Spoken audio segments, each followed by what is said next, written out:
Mandera has road network problems.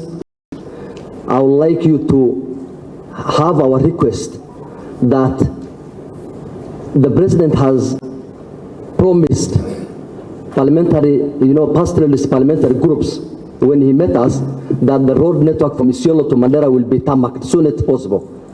Unfortunately, the one from Ramu to Mandera is an annuity funded.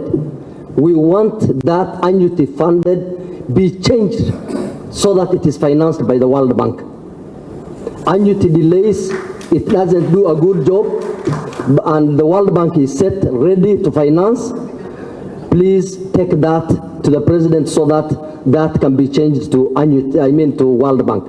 The other thing we have is that we have been having, IEDs in Mandera because of the road network, the poor network. The roads are mostly marams. The road from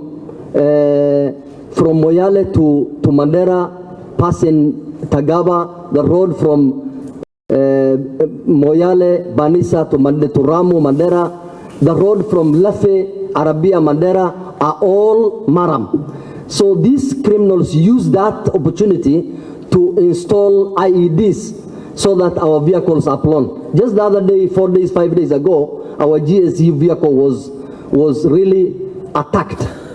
And that is because of the road network. Please try to change this now that we have a willing government in this republic. Number two, we have drought that has really affected Mandera, and that drought has wiped out the livelihood of Mandera people. We have the rains here, but unfortunately there are no animals. Animals have gone. We expect the government to restock our people so that they can restart their livelihood. I mentioned this in our meeting with the DP's office yesterday in Mombasa, and I think they are going to forward maybe the statement we gave in Mombasa to your office. We expect you to take up that matter.